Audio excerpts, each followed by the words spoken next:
Good morning, students. Today topic of the video is Kirchhoff's law. Kirchhoff के laws हम इसके अंदर study करेंगे स्टूडेंट्स. आज 2 लॉज हैं, लेकिन उन लॉज को एक्सप्लेन करने से पहले मैं आप लोगों को बताना चाहती हूँ कि किरचॉफ्स लॉ को इंट्रोड्यूस करने की नीड क्या थी. कि किसी भी चीज़ है उसके पीछे एक स्पेशल उसका मोटिव होता है. तो इन लॉज की नीड क्यों पड़ी, ऐसी कौन सी जगह थी जहाँ हमारे जो बेसिक लॉज हैं वो फेल हो गए और हमें इनकी तरफ आना पड़ा. तो स्टूडेंट्स, आपने ऑम्स लॉ के बारे में तो पढ़ा ही होगा. ऑम्स लॉ में जनरली हमने क्या पढ़ा है कि according to Ohm's law, current flowing in a circuit is directly proportional to the amount of applied potential difference across the two ends of a conductor. ये चीज़ हमने पढ़ी है. प्रोपोर्शनलिटी के साइन को हटाते हैं, हमारे पास V is equals to I R, ये फार्मूला आ जाता है. इस फार्मूला को हम यूज़ कर सकते हैं V कैलकुलेट करने के लिए जब हमारे पास I हो R हो, I कैलकुलेट करने के लिए जब हमारे पास V हो R हो, और सिमिलरली हम इससे R भी कैलकुलेट कर सकते हैं जब हमारे पास V और I इन दो की वैल्यूज़ गिवन हो. इसीलिए हम यूज़ करते हैं इलेक्ट्रिक सर्किट. स्टूडेंट्स, जब हमारे पास ऐसे कॉम्प्लिकेटेड स्ट्रक्चर के फॉर्म में आ जाते हैं जहाँ आके ये ओम्स लॉ फेल हो जाता है, यानी कि आपने इनके सीरीज़ और पैरेलल कॉम्बिनेशन पढ़ा होगा. उन सीरीज़ और पैरेलल कॉम्बिनेशन में भी हम काफ़ी तरह के हमारे न्यूमेरिकल प्रॉब्लम्स बनती हैं, जहाँ जाके वो न्यूमेरिकल प्रॉब्लम्स हमारी ओम्स लॉ से सॉल्व नहीं हो पाती. ओम्स लॉ की इस फॉर्मूलेशन से या हमारे सीरीज़ और पैरेलल के फॉर्मूलेशन से हम उनको सॉल्व नहीं कर पाते, अपने कॉम्प्लेक्स सर्किट को एक सिंपलर सर्किट में नहीं कन्वर्ट कर पाते. वहाँ जाके हमें ज़रूरत पड़ती है किरचॉफ्स लॉ की. तो किरचॉफ लॉ हमारे पास 2 लॉज हैं, दोनों ही लॉज को हम डिटेल में स्टडी करेंगे. इस ईयर स्टूडेंट्स, आपका जो CBSE ने है कोविड-19 की वजह से आपका जो सिलेबस है उसके अंदर कुछ ना कुछ रिडक्शन आया है हर यूनिट से ही. तो सेकंड यूनिट के अंदर बेसिकली आपके जो कार्बन रजिस्टर्स हैं, कार्बन कोडिंग है, उसको उन टॉपिक्स को इन्होंने हटा दिया है. उसके बाद सेकंड चेंज इन्होंने क्या किया है कि इधर से आपके जो किरचॉफ्स लॉ हैं या व्हीटस्टोन ब्रिज, मीटर ब्रिज, उसके बाद मोस्ट इंपॉर्टेंट ये है पोटेंशियोमीटर एंड इट्स एप्लीकेशन, इनका क्वालिटेटिव आइडिया बोला है आपको. क्वालिटेटिव आइडिया मीन्स कि मतलब कि इसमें आपको टॉपिक्स की तरफ ज़्यादा ध्यान देना है, न्यूमेरिकल एनालिसिस की तरफ कम ध्यान देना है. जबकि इससे पहले अगर हम बात करें तो इस टॉपिक्स के ऊपर खूब न्यूमेरिकल्स बना करते थे. किरचॉफ लॉज के ऊपर तो काफ़ी ज़्यादा न्यूमेरिकल बना करते थे. तो लेकिन इस बार है जो CBSE ने, अभी तक उनकी गाइडलाइंस यही है कि you need to cover only qualitative ideas for these topics. अगर स्टूडेंट्स आप अपना सिलेबस को खोल के देखेंगे, CBSE की साइट पे भी मिल जाएगा और आप लोगों के व्हाट्सएप ग्रुप्स में भी हम लोगों ने शेयर किया हुआ है. तो वहाँ पे भी आप जब यूनिट 2 करंट इलेक्ट्रिसिटी को देखेंगे तो आप देखेंगे कि ब्रैकेट के अंदर उन्होंने लिखी हुई है ये चीज़ स्पेशली. तो प्लीज़ आप लोग एक बार जाके चेक कीजिए. अच्छा स्टूडेंट्स, इस तरह से लिखने में आप लोगों को भी प्रॉब्लम होता है, मुझे भी प्रॉब्लम होता है, तो इसलिए थोड़ा सा मैंने इनका ये चीज़ पहले से ही लिख करके रखी है और इनके जो डिटेल्ड नोट्स हैं वो आपके व्हाट्सएप ग्रुप्स में अवेलेबल ऑलरेडी हैं. तो सबसे पहले किरचॉफ फर्स्ट लॉ की बात कर रहे हैं. इसको जंक्शन रूल भी बोला जाता है, किरचॉफ करंट लॉ भी बोला जाता है. किरचॉफ के फर्स्ट लॉ को जंक्शन रूल भी बोला है. ये जंक्शन वर्ड को पहले समझ लेते क्या होता है. Junction is a point where 3 और मोर कंडक्टर्स और वायर्स मीट. एक ऐसा पॉइंट जहाँ पे 3 या 3 से ज़्यादा वायर्स या फिर कंडक्टर्स मीट करते हैं. ऐसे एक वर्ड है नोड. नोड के बारे में जहाँ 2 चीज़ों का कॉम्बिनेशन हो रहा है, 2 चीज़ें मीट कर रही हैं, उसे नोड बोलेंगे. जहाँ 3 या 3 से ज़्यादा मीट करेंगे उसे जंक्शन बोलेंगे. ठीक है स्टूडेंट्स, अब पता लग गया इसे जंक्शन रूल क्यों कहते हैं, मतलब सॉरी जंक्शन रूल क्यों कहते हैं ये तो नहीं पता लगा, अभी पता चलेगा. जंक्शन क्या होता है वो पता लगा. उसके बाद किरचॉफ करंट लॉ, इसके अंदर हमें करंट से ही डील करना है. तो इसको बहुत ही सिंपल लैंग्वेज में समझने की कोशिश करते हैं कि कोई भी जंक्शन, जंक्शन क्या, वो पॉइंट जहाँ पे 3 या 3 से ज़्यादा कंडक्टर्स मीट कर रहे हैं, जितना करंट आएगा, टोटल जितना करंट आएगा उस जंक्शन पे उतना ही करंट वहाँ से जाएगा. It means total entering current at a junction or around a junction will equals to the total current leaving that junction. समझ रहे हैं इस बात को. जितना एक जंक्शन पर करंट आ रहा है उतना ही करंट उस जंक्शन से वापस जाएगा. इसको बिल्कुल सिंपल करते हैं. आपने ये चीज़ की होगी ना, करंट आया और आगे जाके दो हिस्सों में बट गया। अगर मैं कहूँ कि ये आया 5 एम्पियर, यहाँ आके ये 1 एम्पियर, तो ये कितना होगा? आप 1 मिनट के अंदर कहोगे कि 4 एम्पियर होगा, because I is equals to I1 plus I2 होनी चाहिए। यही चीज़ यहाँ पे देखो, जितना करंट आ रहा है इसकी बात कर रहे हैं हम। यहाँ पे ये जंक्शन है हमारा, अराउंड अ जंक्शन, कितना करंट आया? 2 + 4। इस जंक्शन से बाहर की तरफ कितना जाएगा? जितना आया उतना ही जाएगा, 2 + 4 डेट इज़ 6 एम्पियर। ठीक है। उसके बाद इसी चीज़ को इन्होंने इस तरह से भी रिप्रेजेंट किया हुआ है, summation I is equal to 0, यानी कि sum of current at a junction is 0, कि एक जंक्शन पे जो टोटल करंट है वो हमेशा 0 रहेगा। अभी 0 क्यों रहेगा? जितना आ रहा है उतना ही जा रहा है। आने वाला करंट किसके बराबर है? जाने वाले करंट के। इक्वल एंड अपोजिट होने की वजह से जब टोटल करोगे तो टोटल क्या आएगा? हमेशा 0 ही आएगा। तो चाहे इसको ऐसे समझ लो, चाहे इसे ऐसे समझ लो, इसे क्रैम करने की कोशिश मत करना, थोड़ा समझने की कोशिश करना। अब ये एक हमने सिंपल सा सर्किट लिया है, अभी इसके अंदर ज़्यादा कंपोनेंट्स नहीं लगाए हुए हैं, सिर्फ अंडरस्टैंडिंग पर्पस से। यहाँ हमारा ये जंक्शन है, ठीक है। इस जंक्शन की तरफ कितना करंट आ रहा है भाई? देखो एरोज बनाए हुए हैं ये मैंने। इस जंक्शन की आप यूँ चीज़ नहीं देखोगे कि इस करंट की डायरेक्शन सेम है तो ये करंट हमने सेम लेना है, या इस करंट की डायरेक्शन सेम है तो हमें ये वाला करंट सेम लेना है। नो, आप इस जंक्शन को कंसिडर करो और इस जंक्शन की तरफ देखो क्या चीज़ आ रही है। 3 एम्पियर इसकी तरफ आ रहा है, आने वाला करंट। 4 एम्पियर इसकी तरफ आ रहा है, आने वाला करंट। ये लिख लिया एक तरफ आने वाला करंट। उसके बाद इस जंक्शन से वापस बाहर की तरफ कौन जा रहा है? Current I. और क्या जा रहा है? 2, I + 2। आने वाला करंट जाने वाले करंट के बराबर होना चाहिए। 3 + 4 कितना हो गया? 7। तो आई की वैल्यू कितनी आ गई? 5 एम्पियर आ गई। ठीक है, इस तरह से आपको समझ आ रहा है, जितना करंट आ रहा है उतना ही करंट उस जंक्शन को हमेशा लीव करेगा। और अब अगर आप इसे यूँ करके देख लो, आई की वैल्यू 5 एम्पियर तो आपके पास आ ही चुकी है। 3 + 4 कितना था? 7 एम्पियर अंदर आ रहा है। 2 + 5 7 एम्पियर बाहर जा रहा है। आगे वही चीज़ हमारी। उसके बाद स्टूडेंट्स, किसी केस में अगर आपके पास, जैसे यहाँ हमारे पास करंट की वैल्यू 5 एम्पियर आई है, अगर करंट की वैल्यू आपके पास नेगेटिव आ जाती है तो वो वैल्यू आ सकती है। उसमें सिर्फ यही होगा कि जो हमने करंट की डायरेक्शन एज्यूम की है वो एक्चुअल करंट की डायरेक्शन के अपोजिट है, नथिंग एल्स। तो उसमें आपको इतना घबराने की ज़रूरत नहीं कि करंट की वैल्यू नेगेटिव कैसे आ गई, वो चीज़ पॉसिबल है। उसके बाद एक बार नोड और जंक्शन को थोड़ा सा और क्लियर कर लेते हैं। जैसे ये एक जर्नल सा सर्किट दे दिया है, वैसे अंडरस्टैंडिंग पर्पस के लिए। तो अगर पी पॉइंट की बात करें तो 2 वायर्स मीट कर रही हैं, नोड होगा। यू की बात करें, नोड होगा। लेकिन इस पॉइंट की बात करें 1 2 3, तो 3 इस पॉइंट पे आके मीट हो रही है ना, तो ये क्या हो जाएगा? नोड। तो इस सर्किट की बात करें, क्यू एंड टी इसके अंदर क्या है? जंक्शंस हैं। एंड सॉरी, हाँ जंक्शंस हैं। And P R S and you, यहाँ पे क्या होगा? नोड्स होगा हमारे पास। अभी आप लोगों के नोट्स के अंदर भी ये चीज़ दी हुई है, यही चीज़ अप्लाई करते हैं। आने वाला करंट को बाहर जाने वाले करंट के इक्वल लिखते हैं। ये कोई हमारा जंक्शन है जहाँ पे 3 या 3 से ज़्यादा कंडक्टर्स मीट कर रहे हैं। जंक्शन की तरफ देखते हैं कौन सा आ रहा है। I1 आ रहा है, ये आने वाला करंट I1। I2 आ रहा है, आने वाला करंट I2। I3 बाहर की तरफ जा रहा है, आप = से उधर लिखिए। I4 बाहर की तरफ जा रहा है, I5 इसकी तरफ आ रहा है। होगी ये चीज़। अब इसको हम इस तरह से भी ले लेते हैं।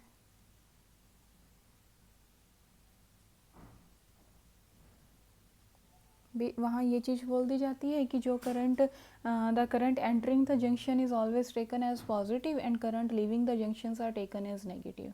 सो whatever way you want, जिस वे में आपको कंफर्टेबल फील होता है आप उसी तरह से याद रख सकते हैं, कोई खास बड़ी बात नहीं है। यहाँ पे हम इसका उल्टा भी ले सकते हैं कि आने वाले करंट को नेगेटिव ले सकते हैं, जाने वाले करंट को पॉजिटिव ले सकते हैं। =2 का साइन है तो वो दोनों ही तरह में वो चीज़ जस्टिफाई होगी। अच्छा, एक अक्सर पेपर में क्वेश्चन पूछ लिया जाता है कि जो हमारा किरचॉफ का फर्स्ट लॉ है वो किस प्रिंसिपल पर बेस्ड है? तो ये law of conservation of charge पर बेस्ड है। करंट क्या होता है? Flow of charge per unit time. तो जब करंट ही सेम रह रहा है, जितना करंट आया था उतना ही करंट जाएगा, तो चार्ज भी तो सेम ही रहेगा, चार्ज भी तो कंजर्व ही रहेगा। तो इसलिए किस प्रिंसिपल के ऊपर बेस्ड है? ये law of conservation of charge. तो ये था हमारा किरचॉफ्स का first rule. I think students अब आपको समझ में आ गया होगा कि इसे जंक्शन रूल क्यों कहा जाता है, क्योंकि हम इसे एक जंक्शन के अक्रॉस ही अप्लाई करते हैं। इसे करंट लॉ क्यों कहा जाता है, क्योंकि हम इसके अंदर करंट से ही डील करते हैं, करंट कंपोनेंट्स को ही हम अरेंज करते हैं, उन्हीं की ही कैलकुलेशन करते हैं। शॉर्ट फॉर्म में इसको स्टूडेंट्स KCL भी बोल दिया करते हैं, ठीक है। Current entering the junction is equals to current leaving the junction, sum of current is equals to 0 कहाँ, around a junction, around a node.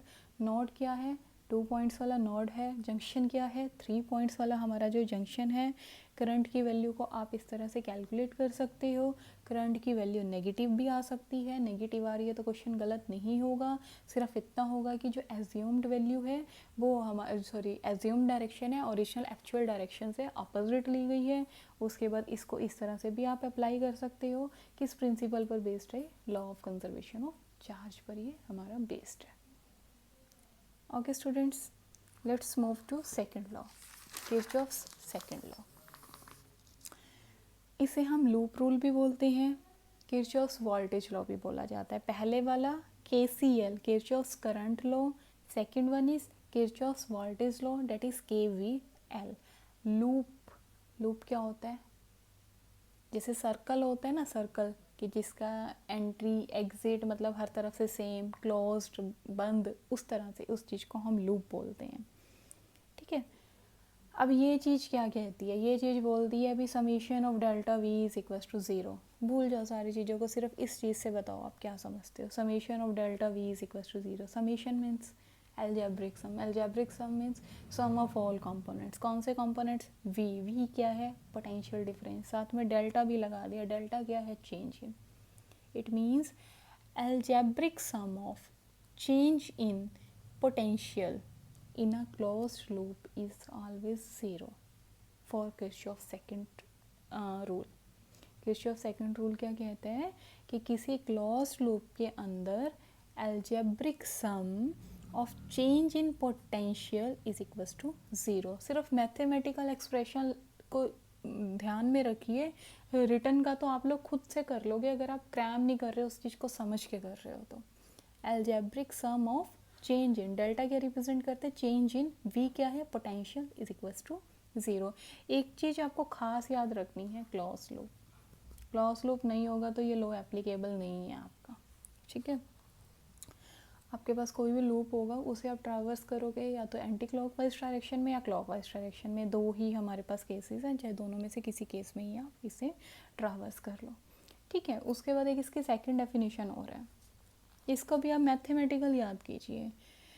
Summation E क्या कहता है, summation E algebraic sum of E क्या है, EMF। Algebraic sum of EMF ये क्या है, summation IR। Algebraic sum of IR product of I and R, thus algebraic sum of all EMFs in a closed loop is equals to algebraic sum of products of current components and with their respective resistances। एक बार दोबारा से सुनिए, algebraic sum of EMFs, algebraic sum of EMFs is equals to the algebraic sum of all current components with their respective resistances in a closed loop। You have to mention closed loop, closed loop नहीं लिखोगे तो गलत हो जाएगा, ठीक है। तो दो तरह से याद कर सकते हैं, summation of delta V is equals to 0, summation of E is equals to summation of IR, ठीक है। लास्ट वाला जो हमारा फर्स्ट लॉ था वो किस पर बेस्ड था, principle of conservation, law of conservation of charge. और ये किस पर बेस्ड है, law of conservation of energy. ये ऐसे ही बेस्ड नहीं है, इनको भी समझिए। अगर क्वेश्चन पेपर में आ जाता है कि इसके ऊपर कैसे बेस्ड है, वहाँ पूछा था चार्ज पर कैसे बेस्ड है, करंट क्या है, flow of charge per unit time. तो जब करंट ही सेम रह रहा है, जितना करंट आया उतना ही करंट एग्जिट हुआ, करंट के अंदर ही कोई बदलाव नहीं आया तो चार्ज के अंदर बदलाव कैसे आएगा, चार्ज कंजर्व रह गया। तो law of conservation of charge obey कर रहे हैं वहाँ। यहाँ की बात करते हैं, बहुत ही ईजीएस्ट वे इसे समझने का। डेल्टा V 0 है ना, पोटेंशियल के अंदर बदलाव कितना हुआ, 0। वर्क डन क्या होगा, 0 होगा। पोटेंशियल को हम कैसे डिफाइन करते हैं, V is equals to W/Q, ये फॉर्मूला पढ़ा है ना सभी ने। तो चेंज इन पोटेंशियल अगर 0 है तो change in work done should also be 0। और अगर change in work done zero है तो change in energy must be zero. तो एनर्जी के अंदर भी जो बदलाव है वो कितना होगा, ज़ीरो होगा। तो जो एनर्जी है अगर बदलाव ज़ीरो होगा तो जो एनर्जी है वो कांस्टेंट रहेगी, कंजर्व रहेगी। For all the process energy की वैल्यू हमारी चेंज नहीं होगी। तो सेकंड लॉ किसके ऊपर बेस्ड है हमारा, law of conservation of energy के ऊपर। लॉ समझ में आया क्या है, इसका प्रिंसिपल समझ में आया क्या है, उस प्रिंसिपल पर कैसे बेस्ड है, ये चीज़ हमने समझी। अब देखते हैं कि how to apply Kirchhoff's second law.